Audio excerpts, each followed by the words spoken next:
나는 밀리터리 덕후다. 본격 밀리터리 팟캐스트 밀떡을 시작합니다. 정철 함께 경례 밀떡.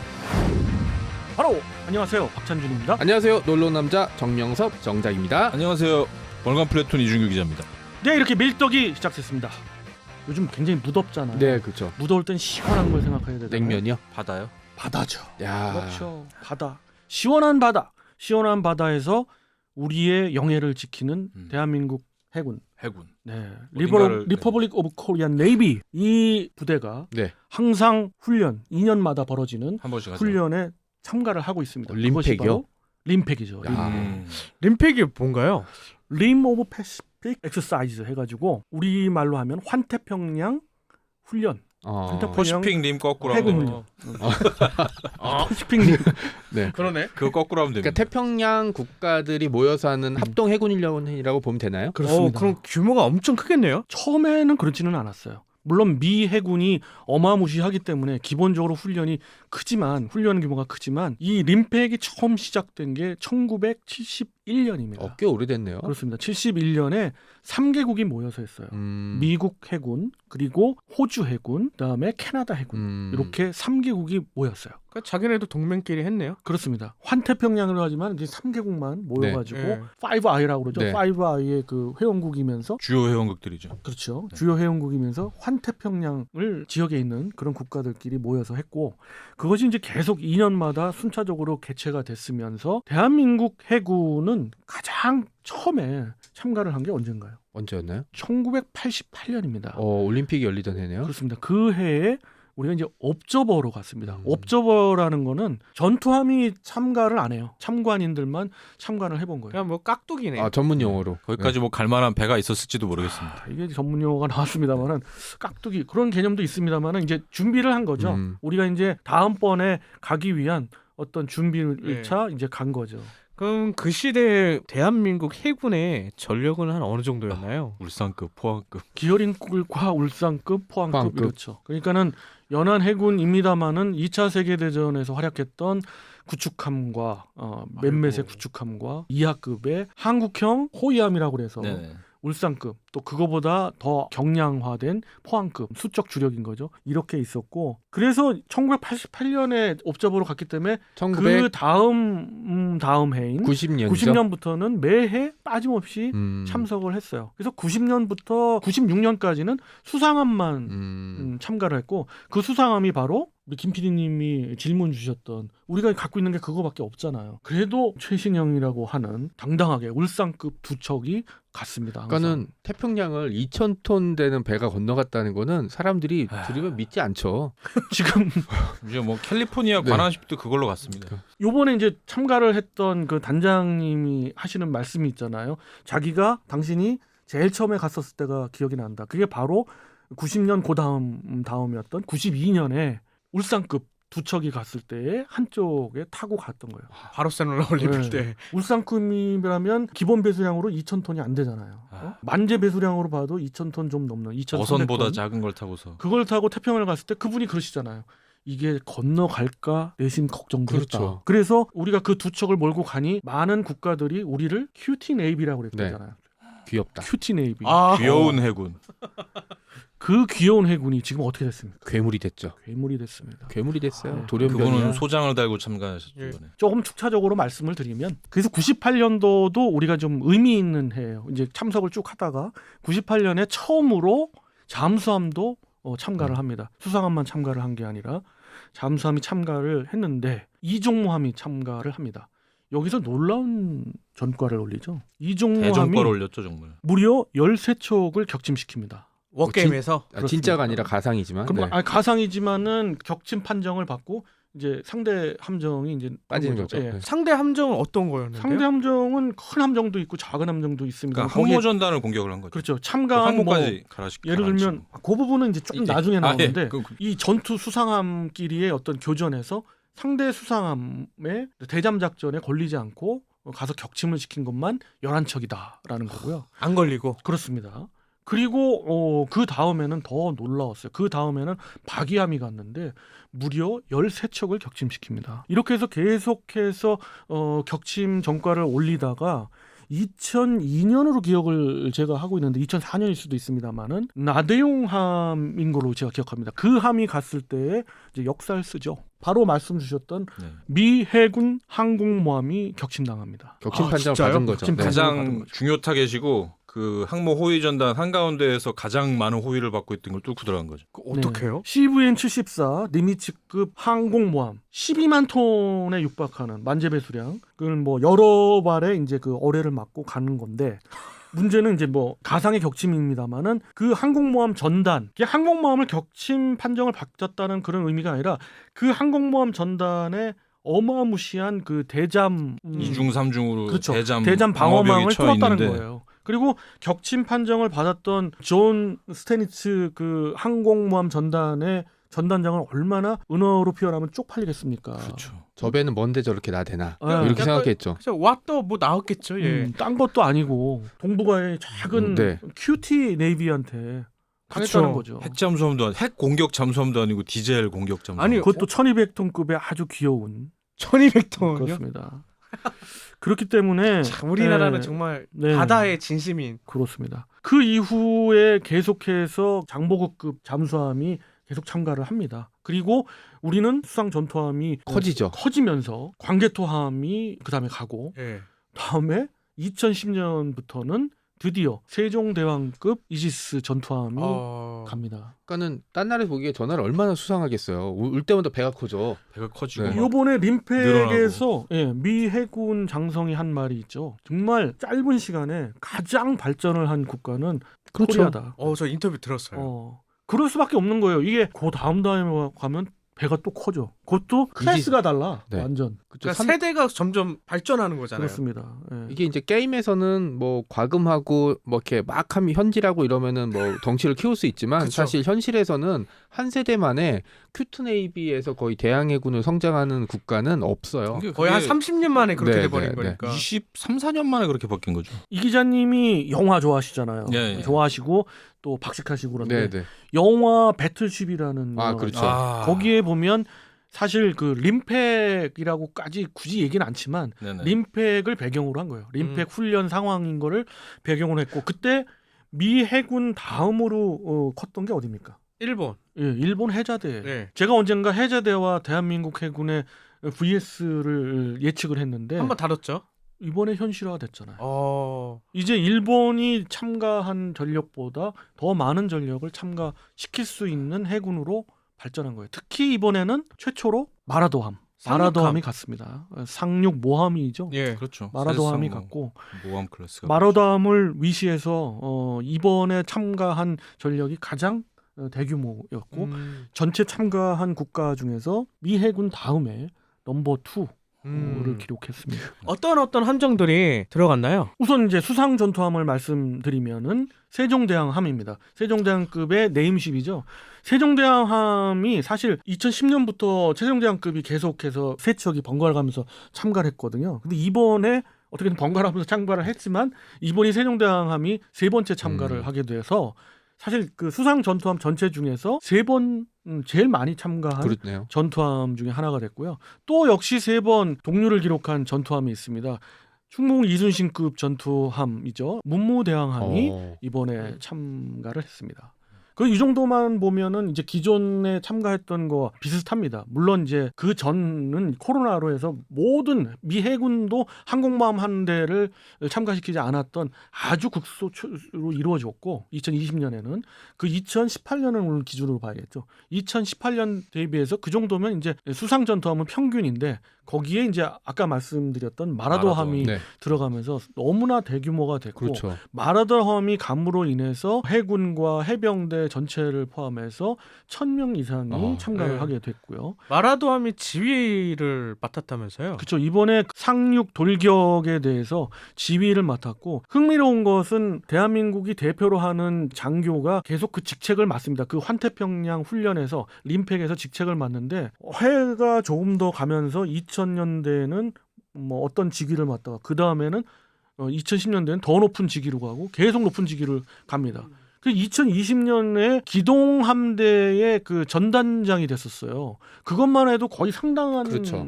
부분인데 이제는 그거보다 더 높은 거예요. 공격을 하는 그 상륙을 하는 쪽에서의 전체 아군을 지휘하는 그런 지휘관도 대한민국 장교가 맡았다는 거. 이것도 대단하고요. 그리고 요번에 또 특징적인 것 중에 하나는 바로 최초로 UDT가 참가했다는 겁니다. UDT. UDT가 참가를 해서 각종 특수훈련과 특수한 상황에서의 훈련들을 했는데 지금껏 말씀드리는 림팩의 어떤 이력이잖아요. 지금껏 말씀드린 거는. 그렇지만 이제 림팩이 갖는 의미가 과연 뭘까? 우리가 왜 이 훈련을 목놓아 바라고 있고 참가를 계속해서 꾸준히 하고 있는가? 뭔가 이유가 있지 않겠습니까? 바로 우리나라는 삼면이 둘러싸인 바다지만은 전장이 어때요? 좀 협소하잖아요. 맞습니다. 그리고 실사격을 할 수 있는 기회 별로 정말 없죠. 흔치가 없죠. 거기다가 주변국들이 호시탐탐 노리는데 만약 실사격을 한다 했을 때 신호 정보랄지 그렇죠. 고급 정보들을 탐지하는 부분도 상당하고요. 림팩에도 사실 중국도 참가한 적이 있었고 그렇죠. 러시아도 아, 참가한 적이 있었어요. 맞습니다. 한때는. 근데 이들은 하면서 뭘 보내냐면 정보함을 보내요. 정보 수집함을. 그래서 그 미국을 위시한 참가국들이 상당히 이제 거부감을 느꼈었는데 아예 부르질 않았죠. 초청장을 안 보내는 거죠. 이제. 그러니까 그냥 정보선만 몰래 보내요. 예. 그렇듯이 우리가 실전 훈련을 한다 그러면은 우리도 노출이 될 수도 있는 거예요. 이런 여러 가지 측면 때문에 실사격을 할 기회가 없어요. 가장 우리가 갖는 아주 이로운 점은 넓디 넓은 태평양 해역에서 마음껏 실사격을 하고 교리를 마음대로 펼칠 수 있고 전술 구사를 마음대로 할 수도 있다는 거예요. 여기서 한포 사격에는 대한민국 해군 달인이지 않습니까? 엄청 잘한다면서요? 그렇습니다. 뭐 최우수 사격 탑건이라고 해요. 거기도 세종대왕함도 두 번째 참가였나 제가 그렇게 기억하는데 그때 선정이 됐어요. 2010년인가로 알고 있습니다만은 그럼에도 불구하고 우리도 좀 흑역사도 있죠. 림팩에 이렇게 실사격을 안 해봤을 수도 있고 레이시온의 어떤 불찰도 좀 있는데 불발이 좀 된 적이 있어요. SM2 스탠다드 미사일을 미사일을 썼는데 이게 안 좋은 결과가 나온 적 그렇죠. 두 발이 연달아 불발이 돼가지고 자동 모드로 들어갔는데 마저도 목표에 당하지도 못하고 공중에서 폭발하는 아이고. 그런 경우도 있어요. 그런 것들은 다 뭡니까? 물론 레이시온의 스탠다드 미사일의 어떤 오류도 있었습니다만은 그만큼 실사격을 할 기회가 없었기 때문에 미리 알지를 그리고 못했다. 하긴 뭐 그렇게라도 했으니까 그다음 알 수 있었던 거고. 그런 실수는 진짜 림팩에서 나와야죠. 실전에서 하면 안 되잖아요. 그렇죠, 그렇죠. 그렇죠. 미리미리 경험을 하는 거죠. 이게 그래. 비파괴 검사하고 다 하는데 예. 그런데도 그렇게 문제가 생겼다는 거는 역시 실사격만 한 게 없다는 거죠. 예. 해봐야 안다는 거죠. 그럼 이번에 대규모로 참가를 했다고 하는데 몇 개국이 참가를 했나요? 이번에 이제 업저버 국가 참가국까지 포함해서 28개국으로 어우야. 알고 있는데요. 이 규모는 상당한 규모고 역대 최대 규모입니다. 예. 그리고 매년 2020년을 제외한다면 매년 늘어나긴 해요. 근데 그 인터뷰하는 거 내용을 들어보니까 한국의 그런 함정들이 모여있는 집합소 같다. 한국에서 만든 전투함들 예. 그러니까 예를 들어 호세 리자람이 이번에 온 것 같은데 필리핀. 네, 필리핀 그다음에 태국도 그렇고 그다음에 뭐 뉴질랜드에서는 아마 보급함이 한국산이었을 거고 그렇게 해서 저는 모여서 정모 한번 했으면 네, 한국산 함정끼리 해서 메이드 인 정보 코리아 네. 쉽 정모 한번 합시다.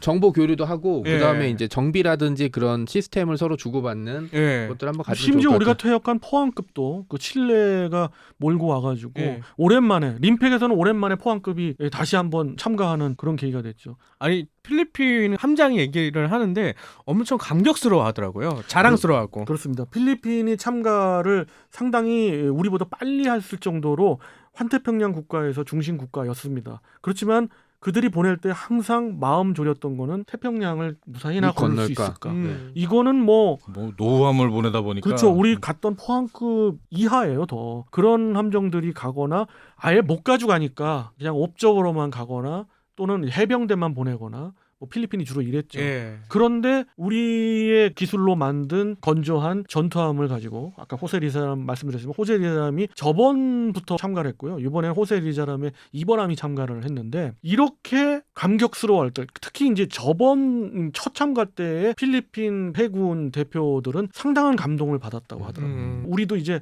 내세울 만한 전투함을 가지고 당당하게 태평양을 건너서 여러 국가들과 함께 훈련을 한다. 얼마나 해군으로서는 벅찬 감정을 느꼈겠어요. 그러니까 함정 이름도 굉장히 유명한 사람 이름을 호세 리자리면은 필리핀으로 치면 굉장히 유명한 독립운동가. 우리나라 치면 누구?